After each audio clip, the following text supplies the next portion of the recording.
안녕하세요. 삶의 지혜와 깊은 울림을 나누는 시간입니다. 오늘 이야기가 여러분의 마음에 깊은 울림을 준다면 구독과 좋아요를 통해 이 은혜를 주변에 나누어 주세요. 여러분의 작은 손길이 누군가에게는 큰 위로와 희망이 될 수 있습니다. 이 채널을 통해 하나님의 사랑을 전하는 저희의 사역에 동참해 주시는 모든 분들께 주님의 축복이 가득하기를 기도합니다. 자, 이제 성경을 펴고 마태복음 11장으로 함께 떠나보겠습니다. 어느 날, 한 아버지와 아들이 동네 철물점에 들어섰습니다. 계산대 위에는 커다란 사탕병이 놓여 있었죠. 가게 주인은 어린 아들을 보며 인자하게 말했습니다. 얘야, 와서 사탕 한 움큼 집어가렴. 공짜란다. 하지만 아이는 아빠만 멀뚱멀뚱 쳐다볼 뿐이었습니다. 주인이 다시 말했습니다. 얘야, 내 말 못 들었니? 사탕 한 움큼 가져가라니까. 공짜야. 아이는 여전히 아빠의 얼굴만 바라보았습니다. 결국 아버지가 미소를 지으며 병에 손을 넣어 사탕을 한가득 집어 아들에게 주었습니다. 가게를 나와 걸어가면서 아버지가 아들에게 물었습니다. 아들아, 왜 아까 주인이 공짜라고 했는데도 직접 집지 않았니? 그러자 아들이 환하게 웃으며 대답했습니다. 아빠 손이 내 손보다 훨씬 크잖아요. 저는 이 이야기가 참 좋습니다. 이 짧은 이야기는 우리를 향한 하나님의 마음을 보여주는 아름다운 그림과 같습니다. 어떤 사람들은 하나님을 인색하고 축복 주시기를 꺼리는 분으로 생각합니다. 하지만 성경을 읽어보면 그 정반대라는 것을 알 수 있습니다. 하나님은 우리에게 은혜 베풀기를 기뻐하시는 분입니다. 우리가 복받기를 원하는 것보다 더 많이 우리를 축복하고 싶어 하십니다. 예수님께서 하나님이 어떤 분이신지 보여주기 위해 선택하신 수많은 비유 중에 우리에게 가장 익숙한 것은 바로 사랑이 많으신 아버지의 모습입니다. 우리가 돌아온 탕자의 비유라고 부르는 이야기 속에서 아들은 아버지의 이름을 더럽히고 재산을 탕진하며 온갖 악한 짓을 저질렀습니다. 하지만 그가 모든 것을 잃고 뉘우치며 집으로 돌아왔을 때 아버지는 어떻게 하셨나요? 예수님은 아들을 애타게 그리워하던 아버지가 멀리서 아들의 모습이 보이자마자 달려나가 목을 안고 입을 맞추며 모든 것을 용서하는 모습으로 하나님을 그리셨습니다. 이것이 바로 그리스도께서 보여주신 하나님 아버지의 모습입니다. 하나님이 어떤 분인지 알고 싶으신가요? 예수님께서 이미 말씀해 주셨습니다. 그분은 우리와의 관계와 교제를 간절히 원하시는 사랑의 하늘 아버지이십니다. 하나님이 우리가 필요해서가 아닙니다. 하나님은 부족한 것이 없는 분이기에 우리가 그분께 드릴 수 있는 것은 아무것도 없습니다. 오히려 우리가 그분을 필요로 하기 때문입니다. 그리고 우리를 너무나 사랑하시기 때문입니다. 바로 이것이 예수님께서 이 땅에 오신 이유입니다. 예수님은 살과 피를 입으신 하나님이셨습니다. 그분은 단지 위대한 성인이 아니라 참 하나님이시며 참 인간이셨습니다.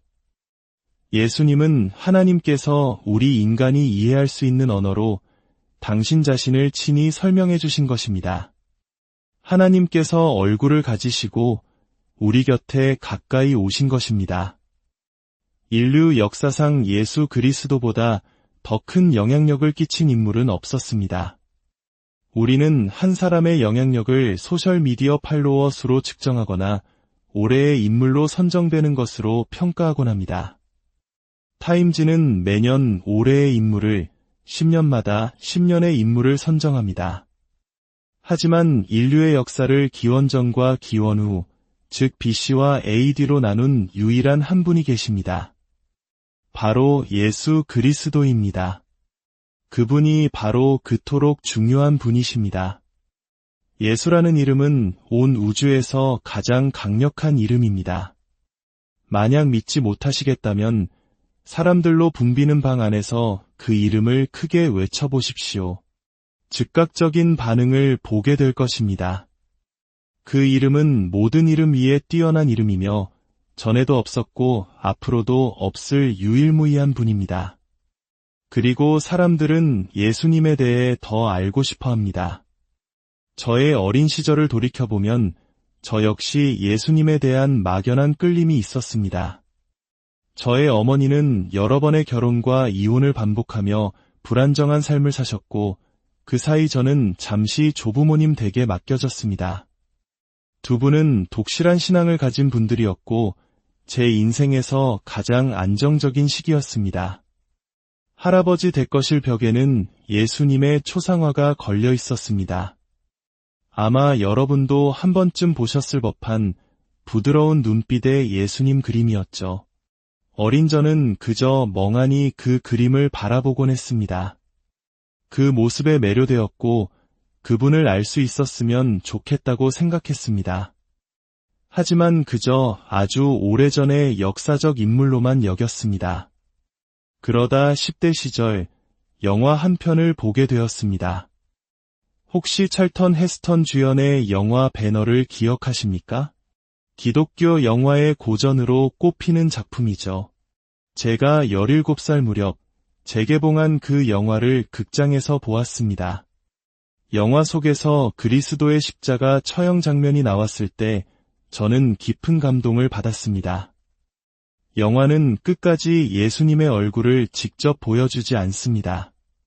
단지 그 얼굴을 바라보는 주인공 배너의 표정 변화만을 보여줄 뿐이죠. 그 장면이 제 마음에 큰 파문을 일으켰습니다. 영화를 보고 극장을 나서는데 학교에서 예수쟁이라고 불리며 조금은 유별나 보였던 친구 한 명이 저를 지나치며 말했습니다. 이봐, 예수님은 널 사랑하셔. 그리고는 그냥 지나갔습니다. 그런데 그 순간 제 17살짜리 머릿속에서 어떤 연결이 이루어졌습니다. 역사 속의 예수, 영화 속의 예수와 실제 예수님이 연결된 것입니다. 다시 말해, 저 친구는 지금 이 순간에도 그리스도와 관계를 맺고 있다는 사실이 제게 이런 질문을 던지게 했습니다.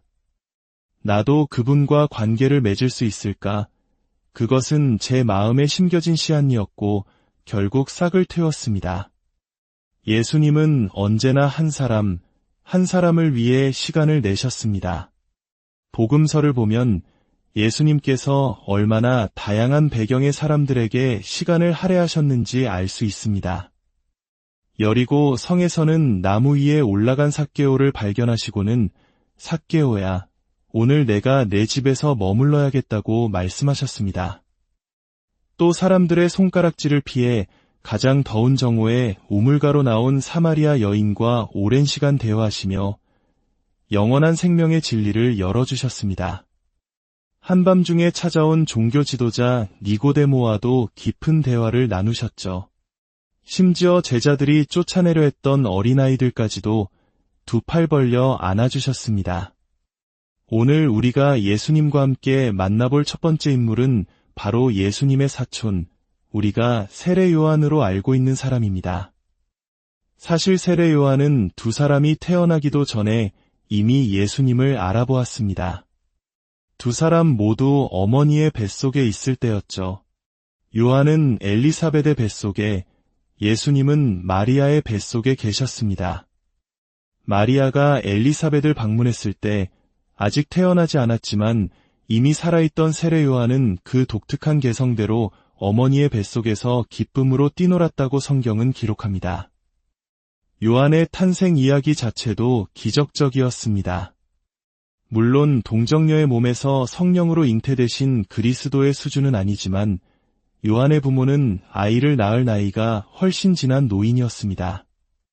가브리엘 천사가 그들에게 나타나 아들을 낳을 것이며 그의 이름을 요한이라 하고 그가 지극히 높으신 이의 선지자가 되어 주의 길을 예비할 것이라고 선포했습니다. 요한이 광야에 나타나 설교 사역을 시작했을 때 그의 영향력은 실로 대단해서 많은 사람들이 그를 메시아로 생각할 정도였습니다. 고대 역사가 요세푸스는 예수님보다 세례 요한에 대해 더 많이 기록했을 정도니까요. 말하자면 요한은 당시의 록스타와 같았습니다. 만약 인스타그램이 있었다면 예수님보다 팔로워가 더 많았을지도 모릅니다. 그는 낙타털옷을 입고 메뚜기와 석청을 먹으며 살았습니다. 사람들의 시선을 사로잡아 그들의 관심을 하나님께로 돌리는 것이 그의 역할이었습니다. 그는 당시 종교 지도자들의 위선을 거침없이 비판하며 독사의 자식들아 라고 외쳤습니다. 요한의 사명은 메시아의 길을 준비하는 것, 광야에서 외치는 자의 소리가 되는 것이었습니다. 그러던 어느 날 요단강에서 사람들에게 세례를 주던 요한 앞에 예수님께서 직접 나타나셨습니다. 예수님께서 말씀하셨습니다. 요한아, 나에게 세례를 베풀어라. 요한은 깜짝 놀라며 말했습니다. 제가 주님께 세례를 받아야 할 터인데 어찌 주님께서 제게 오십니까? 예수님께서 대답하셨습니다. 이제 허락하라. 우리가 이와 같이 하여 모든 의를 이루는 것이 합당하니라. 그래서 요한은 예수님께 세례를 베풀었습니다. 그때 놀라운 일이 일어났습니다. 성령이 비둘기 같은 형체로 그리스도 위에 임하시고 하늘에서는 이는 내 사랑하는 아들이요 내 기뻐하는 자라는 아버지의 음성이 들려왔습니다. 삼위일체가 함께 나타난 영광스러운 순간이었습니다. 이제 요한의 임무는 끝났습니다. 그 자신이 말했듯이 그는 흥하여야 하겠고 나는 쇠하여야 하리라. 그는 자신의 제자들에게 예수님을 가리키며 말했습니다. 보라, 세상 죄를 지고 가는 하나님의 어린 양이로다. 이제부터 저분을 따르라. 그의 제자들은 예수님을 따랐고 예수님의 공생의 사역이 본격적으로 시작되었습니다. 그런데 그로부터 18개월이라는 시간이 흘렀습니다. 요한은 당시 대부분의 사람들처럼 메시아가 오시면 로마의 압제에서 이스라엘을 해방시키고 이 땅에 정의로운 왕국을 세울 것이라 기대하고 있었습니다. 하지만 아무 일도 일어나지 않았습니다. 오히려 요한 자신은 헤롯 왕의 부도덕한 생활을 비판했다는 이유로 차가운 지하 감옥에 갇히는 신세가 되었습니다. 광야에서 자유롭게 외치던 하나님의 사람이 이제는 끔찍한 지하 감옥에 갇혀 있습니다. 그는 예수님에 대한 소문을 듣습니다. 그런데 그 소문은 그가 기대했던 것과는 다릅니다.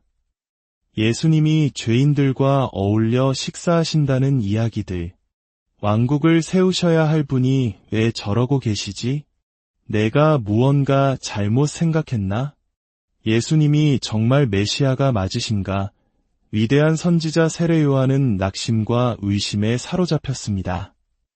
오늘 제 메시지의 제목은 예수님과 의심하는 자입니다. 혹시 신앙생활을 하며 의심을 품어본 적이 있다면 오늘 이 이야기에 깊이 공감하실 것입니다. 마태복음 11장 2절부터 읽어보겠습니다. 요한이 옥에서 그리스도께서 하신 일을 듣고 제자들을 보내어 예수께 여짜오되 오실 그이가 당신이 오니이까 우리가 다른 일을 기다리오리이까?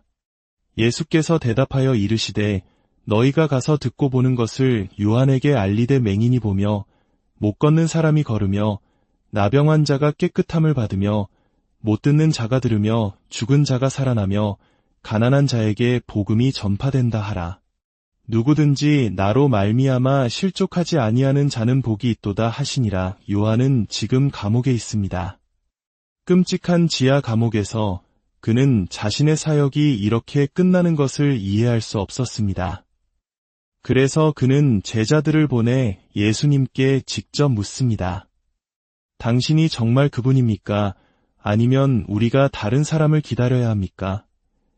이 질문에 마음이 상할 수도 있었지만 예수님은 어떻게 반응하셨습니까? 그분은 구약의 예언들을 언급하시며 자신이 메시아임을 간접적으로 확인시켜 주셨습니다. 이사야 35장과 61장의 예언이 지금 성취되고 있음을 보여주신 것입니다. 요한에게 가서 내가 보고 들은 것을 전하여라. 맹인이 보고 다리 저는 자가 걷고 나병환 자가 깨끗해지고 기먹은 자가 듣고 죽은 자가 살아나고 있다. 그리고 나서 예수님은 이렇게 덧붙이십니다. 나 때문에 실족하지 않는 자는 복이 있다. 이것은 요한을 향한 부드러운 격려였습니다. 요한아, 내 길을 계속 지켜보아라. 내 뜻을 굳게 지켜라. 사도 바울은 그의 마지막 서신에서 이렇게 고백했습니다. 나는 선한 싸움을 싸우고 나의 달려갈 길을 마치고 믿음을 지켰으니 이제 후로는 나를 위하여 이의 면류관이 예비되었으므로 예수님은 요한에게 사실상 이렇게 말씀하고 계신 것입니다. 친구여, 너의 길을 계속 가거라. 나를 믿어라.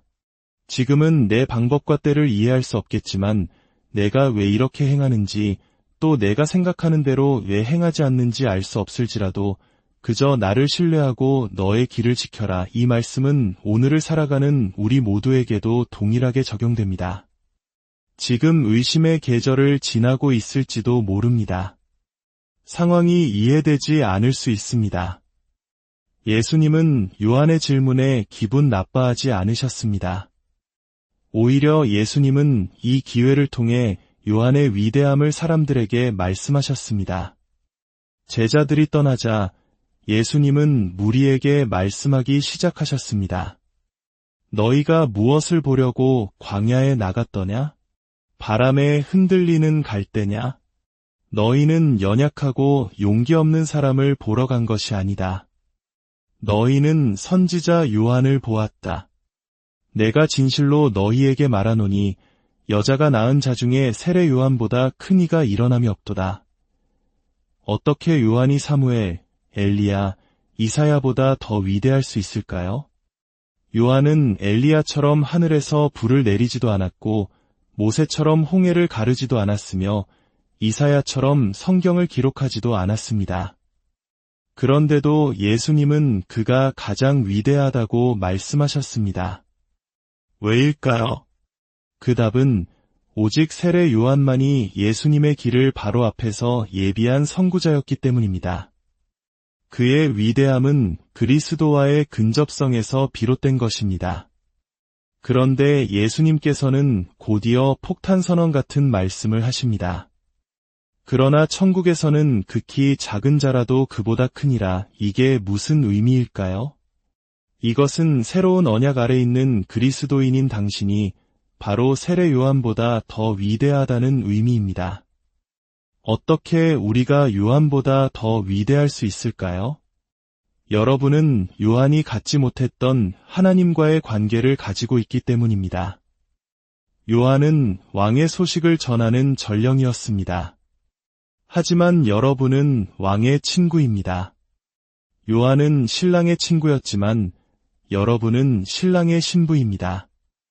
이 모든 것은 그리스도의 죽음과 부활을 통해 가능하게 되었습니다. 혹시 지금 의심으로 힘들어하고 계십니까? 의심과 불신에는 차이가 있습니다. 의심은 질문을 던지지만 불신은 답을 원하지 않습니다. 의심은 극복되고 해결될 수 있지만 불신은 불순종의 행위입니다. 그러므로 의심을 가지고 주님께 나아가는 것은 괜찮습니다. 주님, 저는 이것을 이해하지 못하겠습니다. 저를 도와주세요. 라고 말하는 것은 잘못이 아닙니다. 어떤 사람이 이렇게 기도했던 것처럼 말입니다. 주여, 내가 믿나이다. 나의 믿음 없는 것을 도와주소서. 예수님께서는 요한의 삶에 나타난 의심을 어떻게 다루셨을까요? 그리고 오늘 우리의 삶에 있는 의심을 어떻게 다루기 원하실까요? 첫째, 그분은 요한의 우선순위를 재조정해 주셨습니다. 요한은 그리스도의 오심에 대한 사명과 목적을 오해하고 있었습니다. 예수님은 그를 꾸짖지 않으시고 그의 관점을 다시 맞추어 주셨습니다. 로마를 전복시키는 것보다 훨씬 더 큰 일, 바로 온 세상을 구원하고 영원한 왕국을 세우는 위대한 계획을 보여주신 것입니다. 둘째, 그분은 요한을 성경 말씀으로 다시 이끌어 주셨습니다. 친구야, 성경이 뭐라고 말하는지 기억해 보아라. 선지자들이 뭐라고 예언했는지 다시 돌아보아라. 우리 삶에서 마주하는 모든 상황에서 하나님의 말씀이 얼마나 중요한지 아무리 강조해도 지나치지 않습니다. 절망의 구렁텅이에 빠졌을 때, 고난을 겪을 때, 방향을 찾고 있을 때 우리는 하나님의 말씀을 알아야 합니다. 성경적으로 생각해야 합니다. 셋째, 예수님은 당신의 목적을 계속 이루어 가시면서 요한에게 실족하거나 낙심하지 말라고 요청하셨습니다. 그저 나를 믿어라. 하나님은 우리에게 당신의 모든 계획을 미리 알려주시겠다고 약속하신 적이 없습니다. 다만 그분에게는 계획이 있으며 그 계획은 궁극적으로 우리의 유익과 그분의 영광을 위한 것이라고 약속하셨습니다. 인생에는 이해되지 않는 일들이 있습니다. 답을 얻지 못한 질문들도 남아 있습니다. 예수님을 따르는 자로서 실망의 순간들도 있습니다. 하지만 언젠가 모든 것이 분명해질 것입니다. 이 생에서 하나님의 나라를 위해 당신이 잃어버린 모든 것, 당신이 겪은 모든 고통은 다음 생에서 모두 보상받을 것이라고 하나님은 약속하셨습니다. 지금은 우리가 거울로 보는 것 같이 희미하나 그때에는 얼굴과 얼굴을 대하여 볼 것입니다. 지금은 내가 부분적으로 아나 그때에는 주께서 나를 아신 것 같이 내가 온전히 알리라. 최근에 한 유명 언론인이 세계적인 천재 공학자이자 사업가인 일론 머스크와 나눈 인터뷰가 흥미로웠습니다. 그는 공학자로서 무언가를 창조하는 것에 대해 잘 아는 사람입니다. 그에게 창조주를 믿느냐고 묻자 그는 창조주를 믿는다고 답했습니다. 당연한 일이었습니다. 창조자나 공학자는 목적을 가지고 무언가를 만들기 때문입니다. 그는 자신이 만드는 모든 것들에 목적이 있다는 것을 압니다. 그렇다면 이 우주를 만드신 하나님도 마찬가지일 것입니다. 하지만 그는 덧붙였습니다. 하지만 우리가 그 창조주의 본성을 정말로 알 수 있을지는 모르겠습니다. 하지만 우리는 알 수 있습니다. 반드시 알아야만 합니다. 그것이 바로 제가 이 메시지를 시작하며 이야기했던 내용입니다. 하나님은 우리와의 관계, 우리와의 우정을 간절히 원하시는 사랑의 하늘 아버지이십니다. 그리고 그 관계는 오직 그리스도를 통해 가능합니다. 만약 아직 예수님을 당신의 삶에 모셔드리지 않았다면 바로 지금 여기서 그렇게 할 수 있습니다. 함께 기도하겠습니다. 아버지 하나님, 우리 세상에 예수님을 보내주시니 감사합니다. 살과 피를 입으신 하나님, 얼굴을 가지신 하나님을 우리가 보고 들을 수 있게 하시니 감사합니다. 이제 주님께서 우리 각자의 삶에 개별적으로 들어오기 원하십니다. 우리 각자와 관계 맺기를 원하십니다. 이 자리에 있거나 이 메시지를 듣고 있는 모든 분들 가운데 아직 주님과 관계가 없는 분이 있다면 지금 이 순간이 믿음의 순간이 되게 하여 주옵소서. 머리를 숙이고 눈을 감고 함께 기도하는 시간을 갖겠습니다. 만일 당신의 삶에 예수 그리스도께서 들어오시기를 원하신다면, 당신의 죄를 용서받기 원하신다면, 이 세상을 떠날 때 천국에 갈 것이라는 확신을 갖기 원하신다면, 하나님과의 이 우정과 관계를 원하신다면 저를 따라 이 기도를 함께 드리십시오. 주 예수님, 저는 죄인임을 고백합니다. 하지만 주님께서 저의 죄를 위해 십자가에서 죽으시고 죽음에서 다시 살아나신 구원자이심을 믿습니다. 지금 제 삶에 들어와 주십시오. 이 순간부터 주님을 따르기로 선택합니다. 예수님의 이름으로 기도합니다. 아멘. 하나님께서 여러분 한 분 한 분을 축복하십니다.